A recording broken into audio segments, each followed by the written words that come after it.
Quelqu'un qui vient dans la zone sédimentaire avec les baguettes, il faut le chasser. Je vous ai parlé dernièrement des chercheurs d'eau hydrogéologues précisément et des chercheurs d'eau physiciens. Je vous faisais comprendre que ces deux corps de métier ont des approches de travail différentes mais pour aboutir au même résultat. Le physicien en fait, lui, il travaille avec les traînées, la traînée électrique.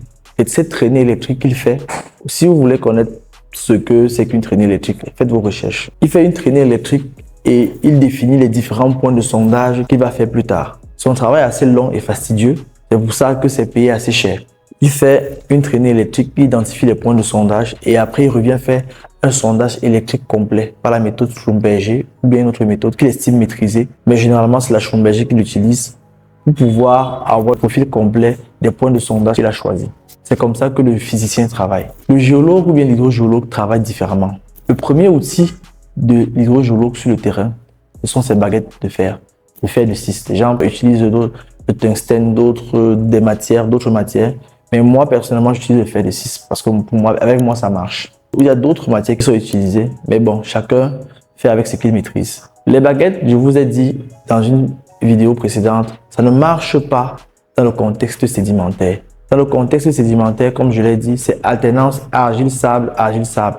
Et la nappe se trouve dans les sables. Dès lors que vous avez identifié la profondeur à laquelle se trouve le niveau de sable, vous êtes dans la nappe. Avant de terminer le niveau de saturation, si vous êtes dans le sable, sachez que vous êtes dans la nappe. Donc les baguettes ne vous servent à rien. Quelqu'un qui le fait, comme je l'ai dit, quelqu'un qui vient dans la zone sédimentaire avec les baguettes, il faut le chasser. Ça veut dire qu'il ne connaît pas son travail. Maintenant, les baguettes sont utiles dans les zones rocheuses pour déterminer les zones d'anomalie. Ça ne détermine pas s'il y a l'eau ou pas dans le sol.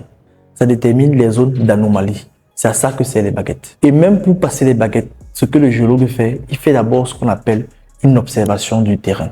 Parce qu'après tout, l'hydrogéologie, c'est d'abord et avant tout une science de l'observation.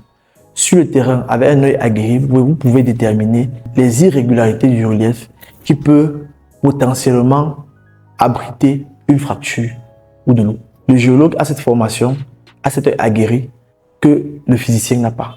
Quand il arrive sur le terrain, il observe la nature, il observe la géomorphologie, il observe les plantes, même la plus légère dénivelée du relief, il observe et il essaie de l'exploiter pour voir si pourra avoir une anomalie dans ces zones-là. Et quand il a identifié tout ça, il utilise ses baguettes pour voir si ça réagit à ses observations. Si ça réagit à ses observations, ce qu'il fait par la suite, c'est qu'il fait son sondage géophysique par la méthode Schlumberger. C'est comme ça que l'hydrogéologue travaille et ça lui prend parfois 2 fois moins de temps qu'un physicien sur le terrain. Un géologue expérimenté peut arriver sur le terrain et vous faire 5 à 10 sondages en une journée, dépendamment de la distance ou bien de la superficie à couvrir. Un physicien vous fera en une journée au trop 5, parfois même 3 sondages. Donc, il va prendre 2 fois plus de temps qu'un géologue. Donc en fait, c'est ça que je voulais vous faire comprendre, c'est que on doit aboutir tous au même résultat par des méthodes différentes. Maintenant, même le géologue peut utiliser la traînée électrique dans des zones où il estime qu'il n'a pas de repères géomorphologiques ou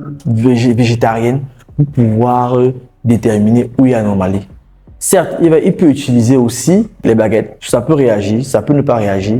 Mais si déjà il n'a aucun indice géomorphologique qui lui permet de savoir ici qu'il peut avoir l'eau, il doit faire aussi des traînées. À ce moment, il travaille comme le physicien.